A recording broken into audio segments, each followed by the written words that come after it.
ॐ अज्ञानतिमिरन्धस्य ज्ञानाञ्जनशलाकया चक्षुरुन्मिलितं येन तस्मै श्रीगुरवे नमः। ॐ अखण्डमण्डलाकारम् व्याप्तं येन चराचरम् तत्पदं दर्शितं येन तस्मै श्रीगुरुवे नमः। Shivom friends, today we are going to discuss chapter 78, in which the techniques of meditation, self-inquiry and pranayama is discussed. Vasishtha continued. Like a swirling firebrand, describing a circle of sparkling fires, so the revolving mind depicts the apparent circumference to the sky as the real circle of the universe. Similarly, rolling waters make curves in the sea that appear to be something other than water. The turning of the mind forms many ideal worlds seeming to be bodies other than itself. As you see strings of pearls in the sky by the twinkling of your eyes fixed upon it, so these false worlds present themselves to view by the pulsation of your mind. Ram said. Tell me, sage, how does the mind have its vibration and how it is repressed, so that I may learn how to control it? Vashishji answered. No, Ram, as snow is accompanied by whiteness, sesame seeds are associated with oil. Fragrance is attendant upon flowers, and flame is inherent with fire. So the mind is accompanied by its fluctuations hand in hand. They are virtually the one and the same thing, though passing under different names of fiction, uh, names by fiction, of the two categories of mind and its pulsation, if either is extinct, the other is also extinguished. The properties of a thing being lost, their subject likewise ceases to exist. There is no doubt of this. There are two ways of extinguishing the mind: yoga and spiritual knowledge. Yoga is the suppression of mental powers, knowledge is the thorough investigation of all things. Ramji asked, how is it possible, sage, to suppress the vital areas and thereby attain that state of tranquility which is filled with endless joy? Vashishji replied, there is an energy circulating and breathing through the lungs and arteries of the body called the vital breath of or life. Just as water flows through the veins and pores of the earth, the fluctuation of this energy impels and gives force to the internal organs of the body. This energy has various names such as prana and apan depending on its position and motion. As fragrance resides in flowers and whiteness in flows, so motion is inherent in the mind. Mind and motion are one and the same thing. The vibration of this vital breath excites the perception of certain desires and feelings in the heart. The cognitive principle of these perceptions is called the mind. The vibration of vital air gives pulsation to the heart strings, which causes their awareness in the mind. It is similar to the motion of waters. giving rise to the waves rolling and beating on the shore. In the Vedas, the learned say that the mind is the movement of vital breath, and this prana being suppressed or controlled quiets the mind. The action of the mind being stopped, the perception of the existence of the world becomes extinct. It is like the extinction of worldly affairs at sunset. Rama, how is it possible to stop the course of energy perpetually circulating through the cells of the body, like the unnumbered birds flying in the air to their nests? To this, Vasishtha replied, it is possible by study of the scriptures and association with the good and wise, by habitual dispassion, by the practice of yoga, and by removal of reliance in every transaction of the world. The best way to suppress the vital energy is meditation on the desired object. Keeping that single object in view and firm reliance on that one particular object. Next is by suppression of breath in the acts of inspiration and respiration in such a way as to not cause pain. This, together with fixed meditation, makes it possible to suppress, to suppress the vital energy. Uttering the syllable Om, reflecting upon its meaning, and dormancy of the perceptive senses are also ways to suppress the breath. The practice of breathing out, it is called Rechak, serves to purge the body of impurities.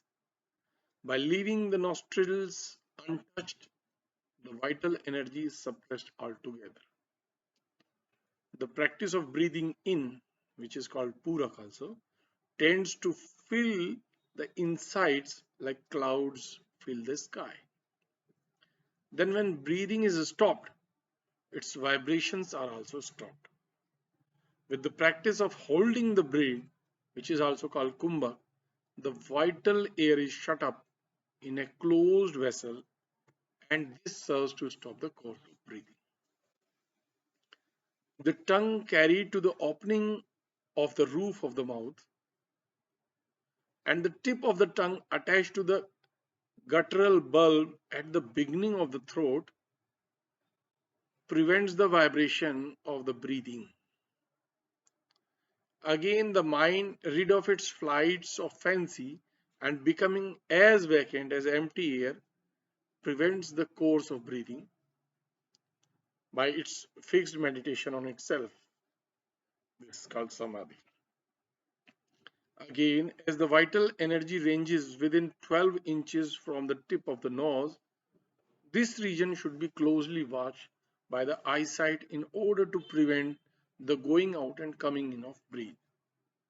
Moreover, the practice of stretching the tongue 12 inches above the roof of the mouth and sticking the tip of the tongue to the cavity called Brahmarandra serves to make one unconscious of himself and stop his breathing. The eyesight being lifted upwards and fixed in the cavity between the eyebrows exhibits the light of the intellect and stops the vibration of breath. As soon as the spiritual light dawns over the soul and mind is steadfastly fixed to it without any mixture of dualism, there is an utter stop of breathing. The lifelong practice of seeing a simple emptiness within oneself and freeing the mind from all its thoughts and desired objects serves to stop the fluctuation of breath. Ramji asks, Sage, what is this thing called the human heart which receives the reflections of all things like a large mirror?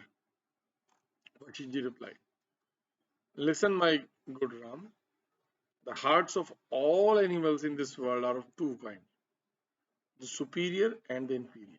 Learn their difference. The inferior heart forms a part of the body. It has a certain dimension and is a piece of flesh inside the breast. The other is of the nature of consciousness. It is called the superior mind because it is both inside and outside the body, yet it is situated in no part of it. The superior part is where all this world is situated. It is the great reflector of all things and the receptacle of all good. The consciousness of all living creatures is also called their heart, though it is not any part of the animal body, nor is it a dull inert substance such as a pebble or a stone.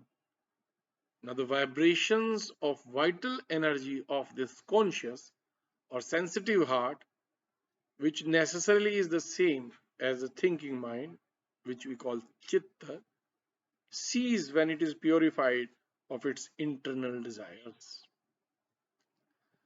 These methods, as well as many others, adopted by others and taught by many sages, equally serves to suppress the breathing.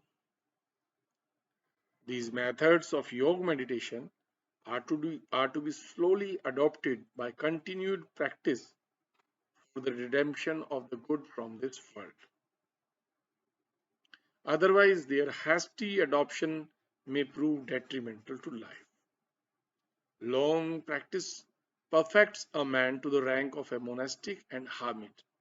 So the gradual separation of breed is attended with equal success, and the repression of desires is accompanied by many happy results. By continued practice, the vital breath is compressed within the confines of 12 inches above the cavities of the eyebrow, nostrils, and palate, like a floodgate confining a body of water. Through repeated practice, the tip of the tongue should be brought to contact the gullet of the throat, through which the breath passes both in and out. They are the various modes which, by constant practice, lead to samadhi when the mind has its fullest tranquility and its union with the Supreme Soul. By practice of these methods, a man is freed from sorrow and filled with internal bliss, becoming enwrapped in the Supreme Soul. The vibration of vital energy being suppressed by continued practice brings a tranquility to the mind which is like its extinction. Human life is wrapped in desires.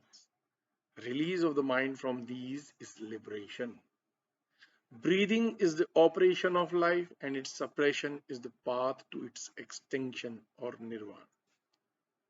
The vibration of breathe is the action of the mind that produces the error of the existence of the world. The breathe and mind being brought under control dispels this error. Removing the knowledge of duality shows the existence of only unity, an experience that no words can describe except by attributes that are ascribed to it. In whom and from whom is all, and who is all in every place. Yet who is not this world, nor does such a world as this abide in him, nor has the world come out from him. Owing to its perishable nature, its situation in time and space, and its limitation by them, this material world cannot be a part of or identical with that immaterial spirit which has no attribute or likeness. It is the moisture of all vegetables and the flavor of everything that can be eaten. It is the light of lights and the source of all desires rising in the heart, like moonbeams coming from the lunar disk.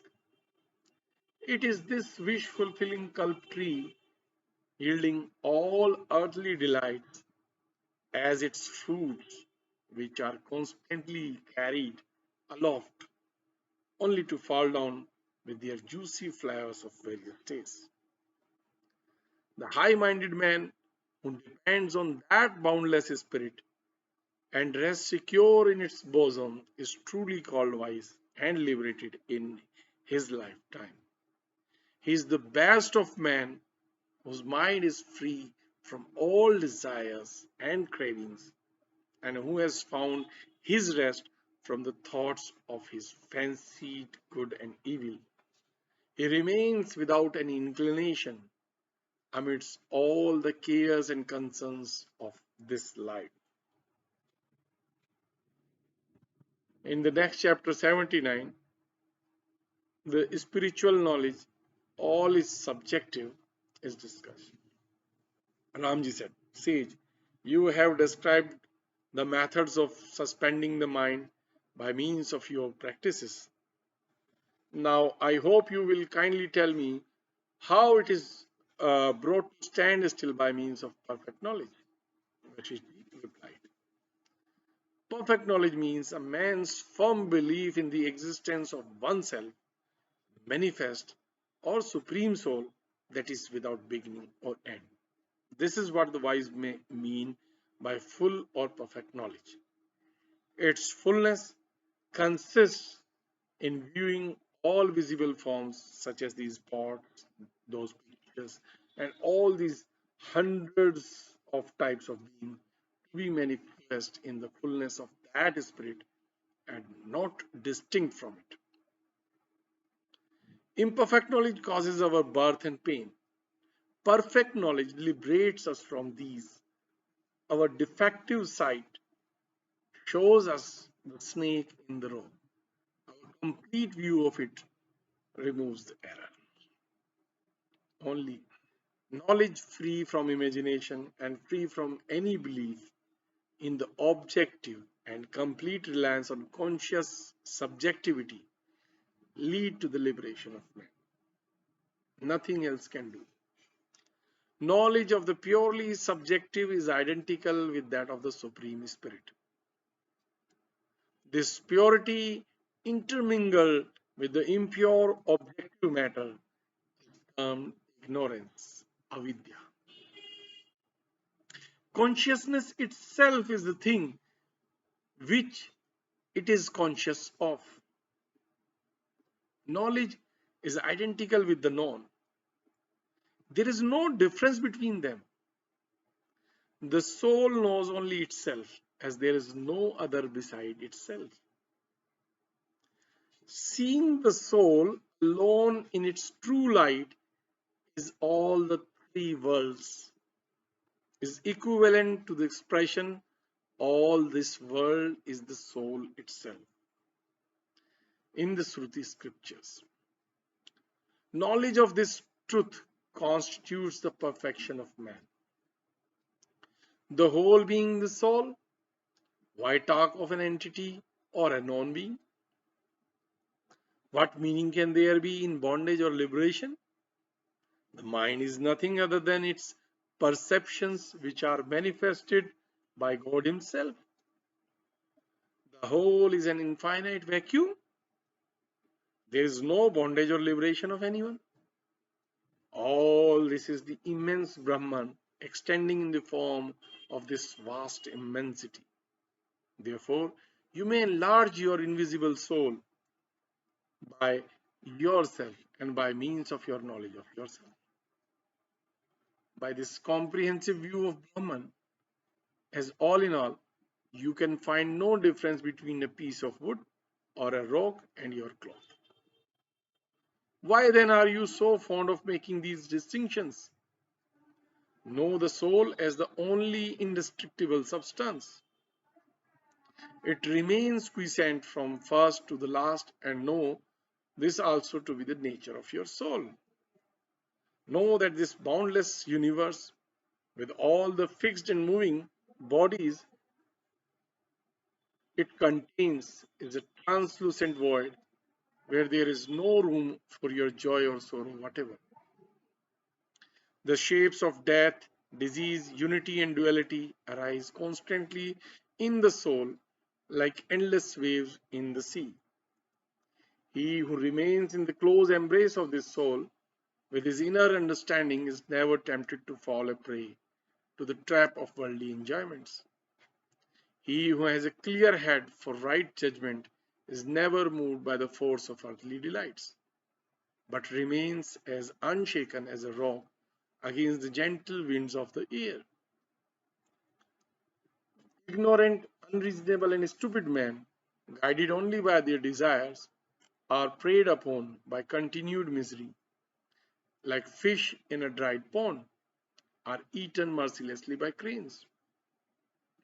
Knowing the world to be full of spirit, and without the matter of ignorance, close your eyes against its visible phenomena and remain firm with your spiritual essence. Plural- Plurality of things is the creation of imagination. They have no existence in reality. It is like the many forms of waves in the sea, which in reality are only its water. Therefore, the man who relies on his firm faith in unity is said to be truly liberated and perfect in his knowledge. In the next chapter 80, investigation of the visible phenomena, ode to the death of the mind. Vashiji continued, I will now describe to you the thoughtful mental examination that keeps the reasoning mind from attending to objects placed in its presence. The eyes are only for seeing, and the living soul is only for bearing the burden of pain and pleasure. They are like the eyes and bodies of beasts of burden, which see and carry loads of food without being able to taste it. The eyes, being confined to visible phenomena, can do no harm to the soul residing in the body, just as an ass that has fallen in a pit is but a slight loss to its owner.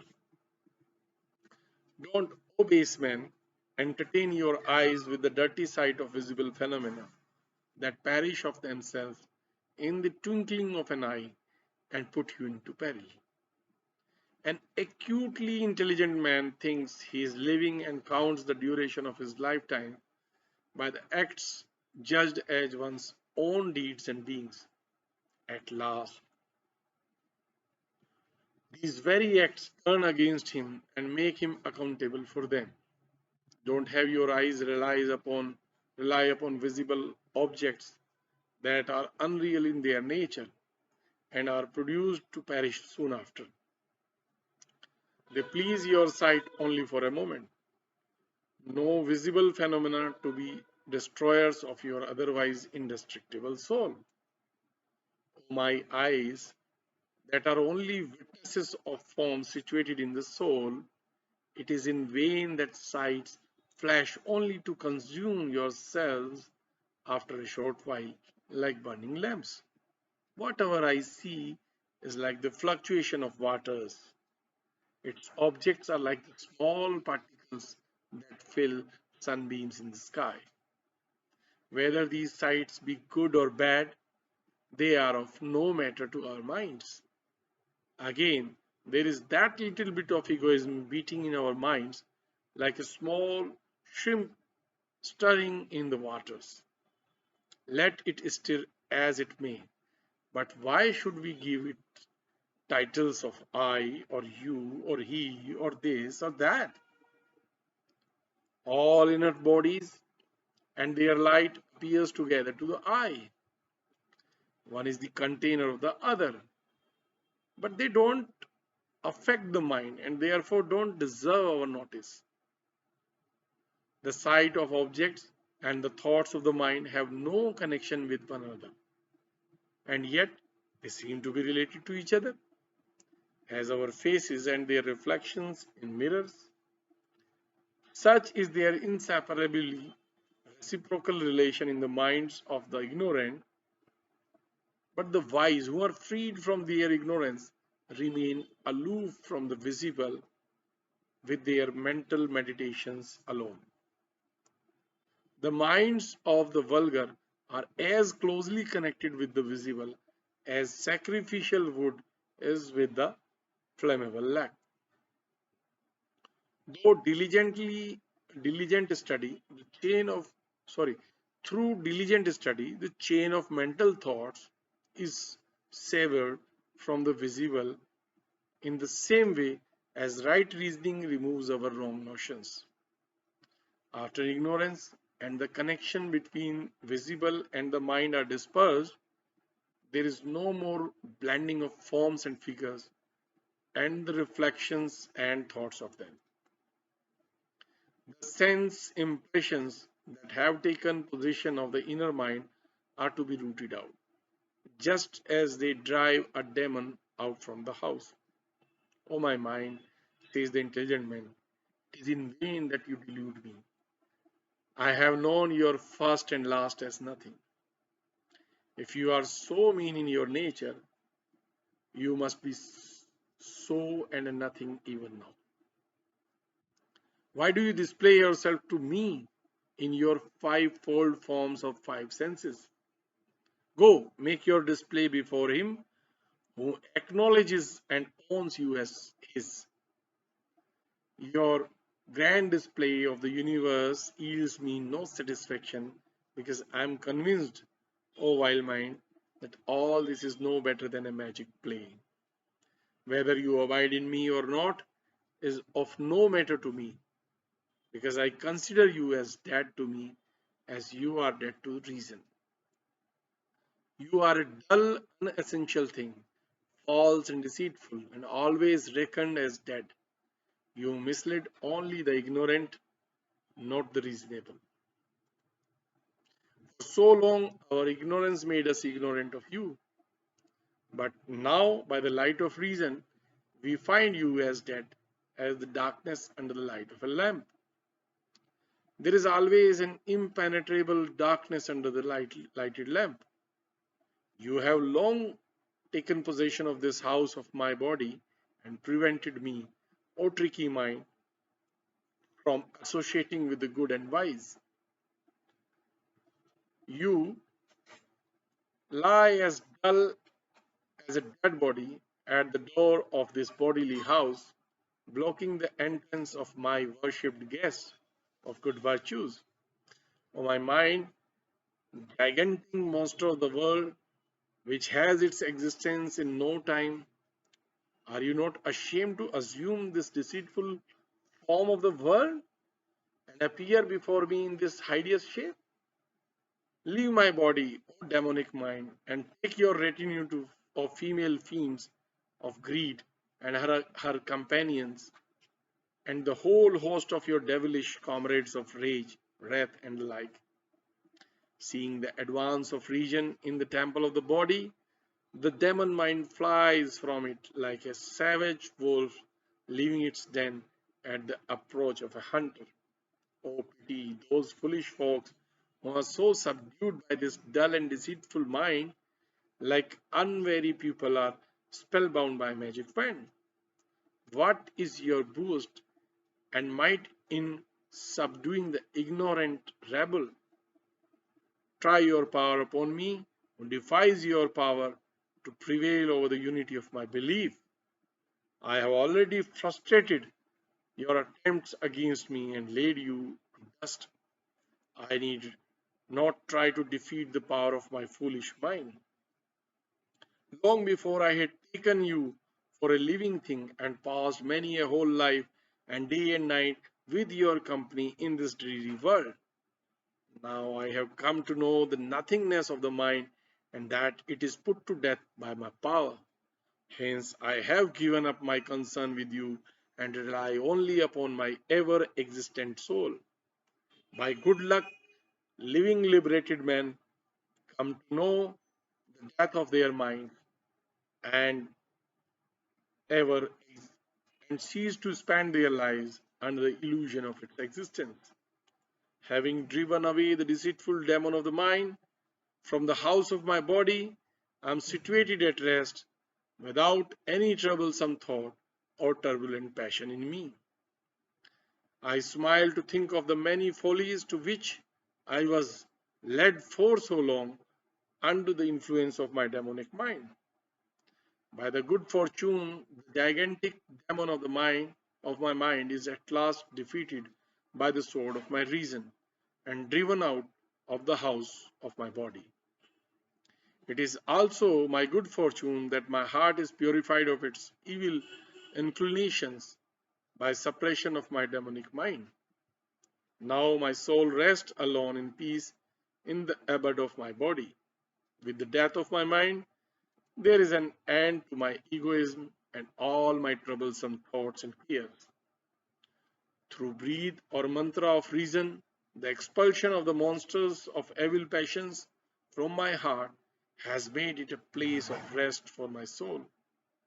What is this mind with its egoism and eager expectations to me?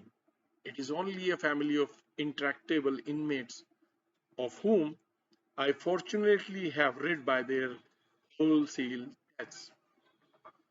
I hail that pure and ever prosperous soul, which is identical to my inner soul and identical with the immutable intellect. I hail that ego in me, which is yet not myself, nor I, nor any other person, nor is it subject to sorrow, error. I hail that ego in me, which has no action, no agency, and no desire or worldly affair of its own.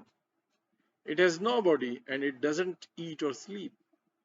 This ego is not myself or any other, and there is nothing as I or anybody else. The ego is all in all, and I bow down to that being. The ego is the first cause and support of all.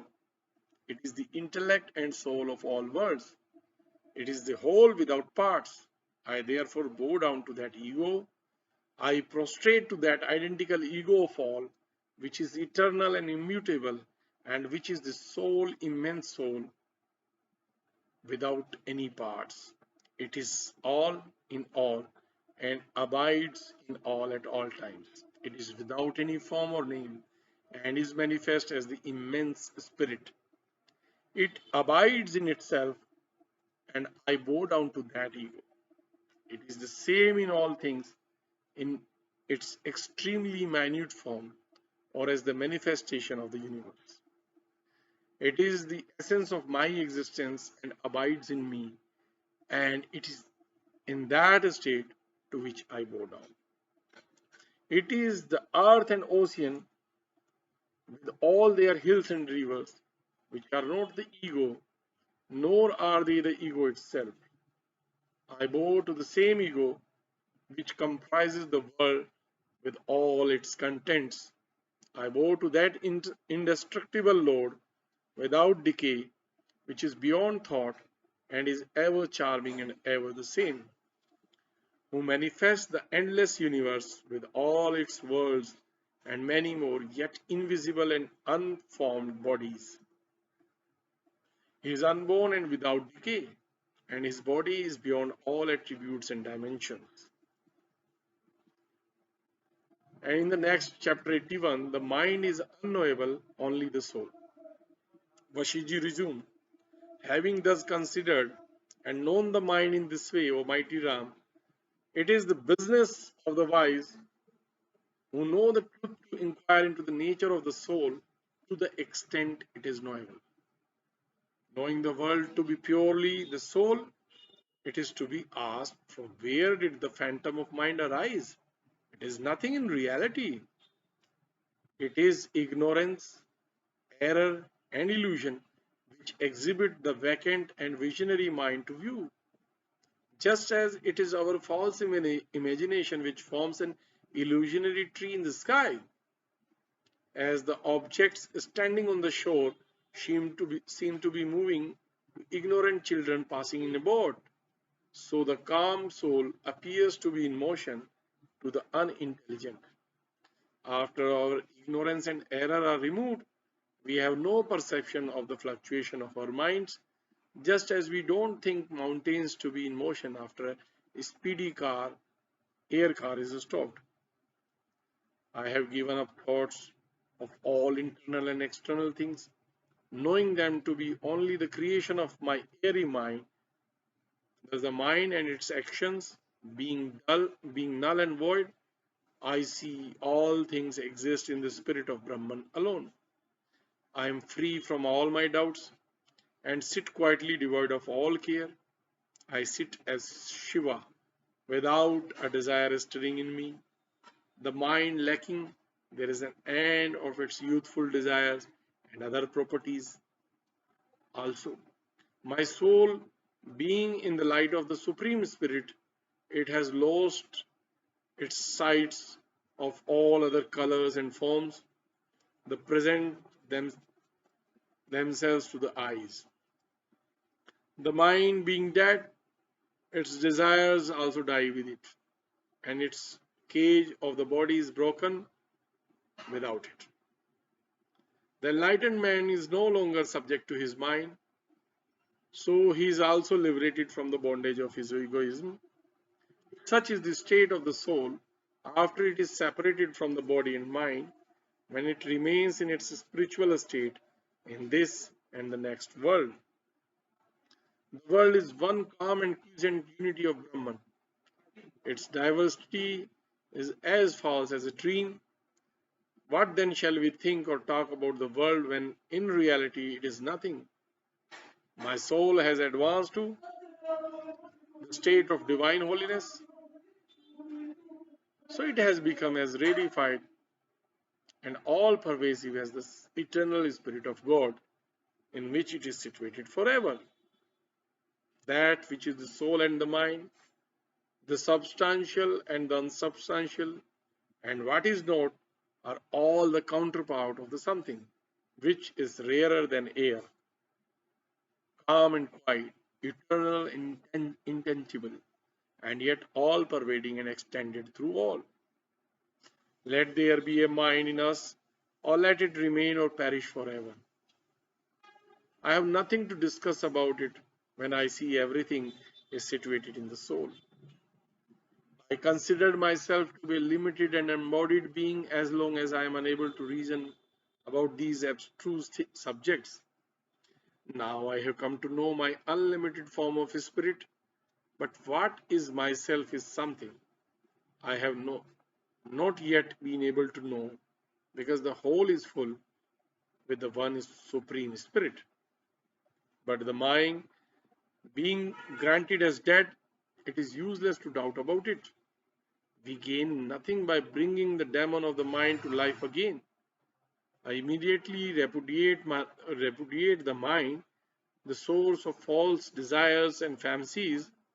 I meditate on the mystic syllable Om with the quietness of my soul, resting in the stillness of the Divine Spirit. With my best intelligence, I always inquire of my God when I am eating or sleeping or sitting or walking about. Saints conduct their temporal affairs with a calm and careless mind, meditating all along on the divine soul in their calm spirits. So do all great minded men gladly pass their lives discharging their respective duties without being elated by pride or the giddiness of vanity. They manage themselves with a cheerful resembling the gentle beams of the autumn moon. With this, chapter 81 also comes to an end, and we will rest today's reading session with the chapter 81 itself. We'll again meet with the reading of next chapter 82 onwards. Until then, Shivoham friends.